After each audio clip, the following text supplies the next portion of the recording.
السلام علیکم ورحمۃ اللہ وبرکاتہ۔ وسوسوں سے کیسے بچا جائے؟ انسان اور خصوصاً مسلمان کے ذہنوں میں بہت مرتبہ ایسی باتیں آتی ہیں، ایسے خیالات آتے ہیں، ایسے وسوسے اور وہم آتے ہیں جو اس کے ذہن کو بہت زیادہ پریشان کرتے ہیں۔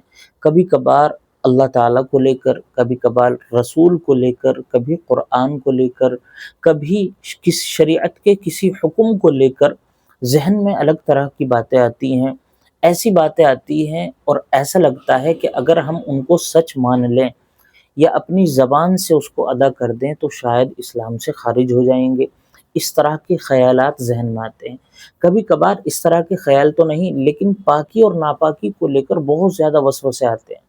کہیں پیشاب کا قطرہ نکلا تو نہیں ہے، کہیں ریح خارج ہوئی ہے یا نہیں ہے، کہیں میں نے وضو صحیح طور پر کیا ہے یا نہیں، میرا غسل صحیح طور پر ہوا ہے یا نہیں۔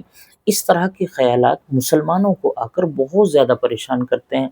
زیادہ تر اسی طرح کے دو طرح کے وسوسے ہوتے ہیں، ایک تو پاکی اور ناپاکی کو لے کر، دوسرے وسوسے ہوتے ہیں اللہ تعالیٰ کی ذات اور اسلامی احکام کو لے کر کہ یہ صحیح حکم ہے یا نہیں۔ اگر ہے تو ایسا کیسے ہو سکتا ہے کہ اسلام نے ایسا حکم دیا، اللہ تعالیٰ نے ایسا حکم دیا، اللہ تعالیٰ کی ذات ایسے کیسے ہو سکتی ہے، ویسے کیسے ہو سکتی ہے؟ اس طرح کی باتیں ذہن میں آتی ہیں جس کو آپ اور ہم وسوسہ اور وہم کہتے ہیں۔ در حقیقت اس طرح کے وساوس اور اس طرح کے وہم یہ شیطانی عمل، یہ شیطانی دخل ہوا کرتا ہے۔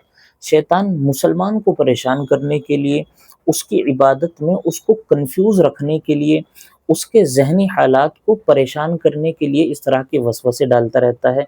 اور میرے پاس ایسے بہت لوگ آتے ہیں جو اس طرح کے سوالات لیتے ہیں اور وہ اتنے ڈسٹرب ہوتے ہیں ذہنی طور پر، اتنے پریشان ہوتے ہیں کہ کئی مرتبہ ان کو ڈاکٹر کے پاس جانے کی ضرورت محسوس ہو جاتی ہے۔ تو یہ وساوس اتنے پریشان کرتے ہیں، یہ خیالات اتنے پریشان کرتے ہیں کہ آپ کبھی کبھار بہت زیادہ پریشان ہو کر غلط قدم بھی اٹھا لیتے ہیں۔ تو ان سے بچنے کا شرعی طریقہ کیا ہے؟ کس طرح ہمیں ان سے بچنا چاہیے اور اس کے بچنے کا صحیح علاج کیا ہے؟ آج کی اس ویڈیو میں تفصیل کے ساتھ انشاءاللہ اس پر بات کی جائے گی۔ سب سے پہلے میں نے عرض کیا کہ یہ شیطانی عمل اور اس کا دخل ہوا کرتا ہے۔ آپ پوری کوشش یہ کریں کہ جس طرح کے وساوس خصوصاً اللہ تعالیٰ کی ذات اور اسلامی احکام کو لے کر جو آپ کے ذہنوں میں سوالات اور خیالات آ رہے ہیں، آپ کوشش یہ کریں کہ ان کو خود ہی رفع کر دیں، خود ہی دفع کر دیں، ان کو اپنے پاس آنے نہ دیں، اور اگر آتے ہیں تو بہت زیادہ غور خوض ان میں نہ کیا جائے۔ سب سے پہلا علاج۔ دوسرا علاج اس کا یہ ہے کہ جس طرح کے سوالات آپ کے ذہن میں آ رہے ہیں، آپ یہ سوالات اپنے آپ سے نہ کریں، بلکہ یہ سوالات اپنے علماء کرام سے کریں، اپنے امام صاحب سے کریں، اپنے استاد سے کریں، یا کوئی عالم آپ کے کانٹیکٹ میں ہو تو اس سے کریں۔ اپنے آپ کو اس میں پریشان بالکل نہ کریں۔ جب آپ کسی عالم سے ملیں گے، صحیح عالم سے ملیں گے، وہ آپ کو صحیح جواب دے گا۔ جب آپ کو صحیح جواب مل جائے گا تو وہ سوال آپ کے ذہن سے ختم ہو جائے گا۔ یہ دو علاج ہوئے۔ تیسرا اور سب سے آسان علاج یہ ہے کہ یہ شیطانی عمل ہے، تو آپ اس کو بھگانے کے لیے ایک دعا پڑھیں۔ سب سے آسان دعا ہے اعوذ باللہ من الشیطان الرجیم، اعوذ باللہ من الشیطان الرجیم۔ اسی طرح اس کے علاوہ آپ لا الہ الا اللہ، لا الہ الا اللہ اس طرح کی تسبیح پڑھیں تاکہ اللہ تعالیٰ کا ذہن، اللہ تعالیٰ کے قریب آپ کا ذہن ہو جائے، تو انشاءاللہ اس طرح کے خیالات نہیں آئیں گے۔ اور قرآن کریم کے 18ویں پارے میں اللہ تعالیٰ نے ایک بہت بہترین دعا آپ صلی اللہ علیہ وسلم کو سکھلائی ہے، وہ دعا آپ ضرور یاد کریں۔ وہ دعا ہے ربی اعوذ بک من ہمزات الشیاطین واعوذ بک رب ان یحضرون۔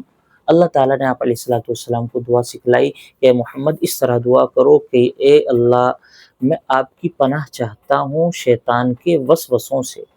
اے اللہ، میں پناہ چاہتا ہوں کہ شیطان میرے پاس حاضر ہو، اس سے میں آپ کی پناہ چاہتا ہوں، یعنی میں آپ کے سائے میں آنا چاہتا ہوں، آپ کے زیر سایہ آنا چاہتا ہوں تاکہ شیطان مجھ کو اس طرح پریشان نہ کرے۔ تو یہ دعا آپ یاد کر لیں۔ یہ دعا اگر آپ کو یاد نہیں ہوتی تو آپ صرف اعوذ باللہ من الشیطان الرجیم پڑھیں، یہ دعا بھی انشاءاللہ اسی کام میں آئے گی۔ اور اس کے ساتھ ساتھ لا الہ الا اللہ، استغفر اللہ کی تسبیح وقتاً فوقتاً پڑھتے رہا کریں، انشاءاللہ کچھ وقت کے بعد آپ کے تمام وساوس ختم ہو جائیں گے۔ اور ایک بات ضرور یاد رکھیں کہ کسی عالم سے ضرور رابطہ رکھیں، جب بھی کسی طرح کا سوال ہو اپنے عالم سے جا کر ملیں۔ السلام علیکم ورحمۃ اللہ وبرکاتہ۔